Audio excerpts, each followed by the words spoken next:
पुरुषोत्तमम। नए साल कैसे मनाए, यह हमारे जिसन में प्रश्न उठ रहा होगा।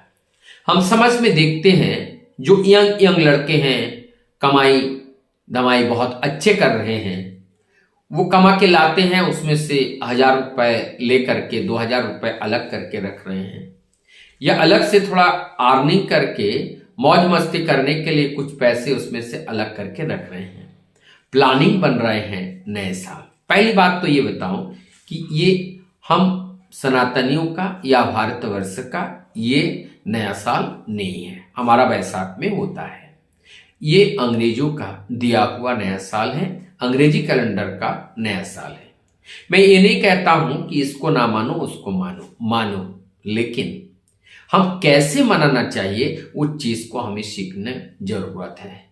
हम जो भी कार्य करने के लिए जाते हैं और उस कार्य करने का जो परिणाम होगा, उस परिणाम को हमारे व्यक्ति जीवन और समष्टि जीवन के साथ मेल करके देखना होता है।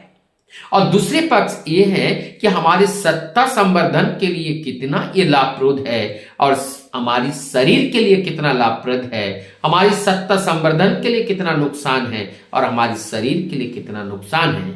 अगर ये मिला करके हम देखें कि हमारी वृत्ति प्रवृत्ति का इस देह के लिए और सत्ता संवर्धन दोनों के लिए लाभकारी है, तो मुझे लगता है वो कार्य करना चाहिए। अगर एक का लाभ हो रहा है, एक का नुकसान हो रहा है, तो ये कुछ क्षण भर के लिए लाभ होने के बावजूद भी उसे ज्यादा प्रोत्साहन नहीं देना चाहिए।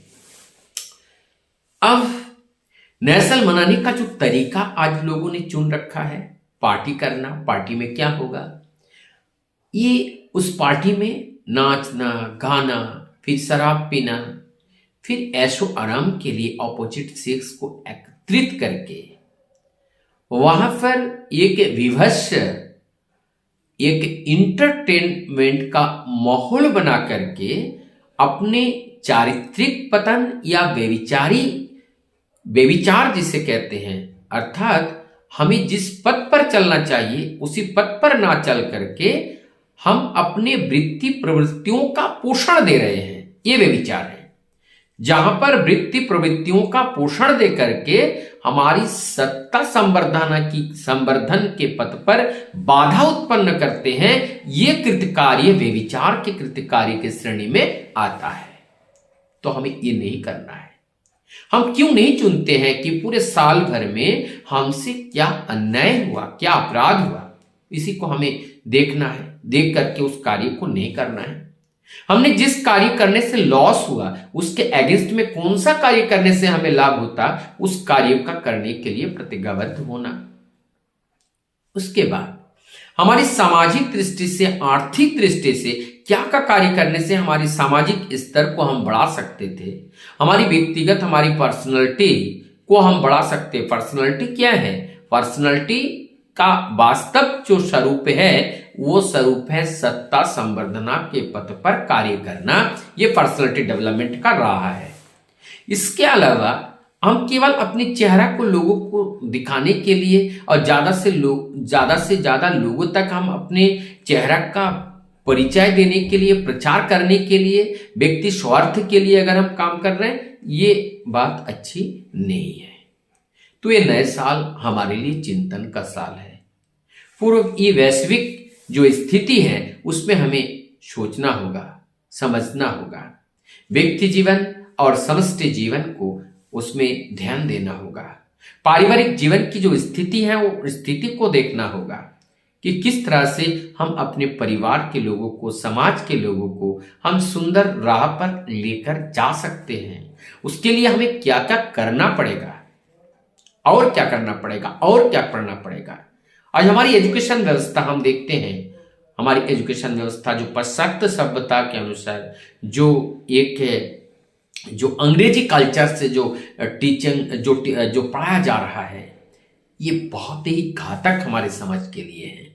मैं ये नहीं कह रहा हूं कि इंग्लिश नहीं पढ़ना है, इंग्लिश पढ़े, लेकिन उस वेस्टर्न कल्चर को फॉलो ना करें, क्योंकि इस वेस्टर्न कल्चर के अंदर हमारी उस सत्ता को पकड़ के रखने का जो शक्ति है वो बहुत कम है, क्योंकि वो इंडिविजुअलिटी को बताते हैं, क्योंकि वो केवल स्वार्थी को बताते हैं।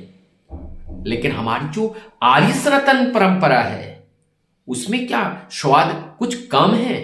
कतई नहीं, स्वाद इसमें बहुत ज्यादा है।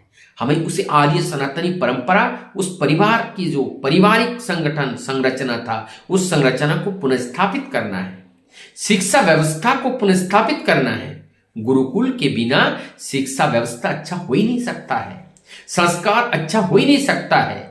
जीवन में जीने का और इस समाज को सुंदर बनाने का कोई अगर रास्ता है तो आर्य सनातनी परंपरा में जो गुरुकुल व्यवस्था है, वो गुरुकुल व्यवस्था से हमारी सामाजिक व्यवस्था, आर्थिक व्यवस्था, ये सारी व्यवस्थाएं सुंदर हो सकती हैं।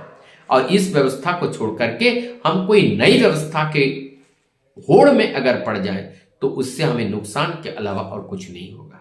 तो आइए इस नए साल में हम इसके बारे में विवेचना करें कि हम अपने बच्चे को ज्यादा से ज्यादा तक गुरुकुल में, और जहां बात है कोएजुकेशन, इस कोएजुकेशन से हमें बचना पड़ेगा। क्योंकि कोएजुकेशन से अगर हम बचेंगे लड़की लड़की वाले स्कूल में, लड़के लड़के वाले स्कूल में, तो इससे क्या होगा कि इसमें जो हमारी सामाजिक स्तर काफी शुद्ध रहेगी, चारित्रिक पतन में गिरावट कम आएगी, सामाजिक स्थिति और मजबूत होगी।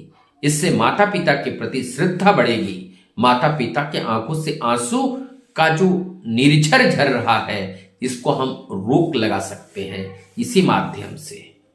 तो ये सारी छोटी छोटी जो बातें हैं जो हमारी समाज व्यवस्था को उलट पलट कर रहे हैं, विवाह व्यवस्था को एकदम डिस्टर्ब किए पड़े हैं, इसकी सबके लिए हमें एक लड़ाई लड़ना है। और वो लड़ाई है हमारी जो आर्य परंपरा, सनातनी परंपरा से जो गुरुकुल जो पद्धति है, उस गुरुकुल पद्धति में को लाना अत्यंत आवश्यक है। वंदे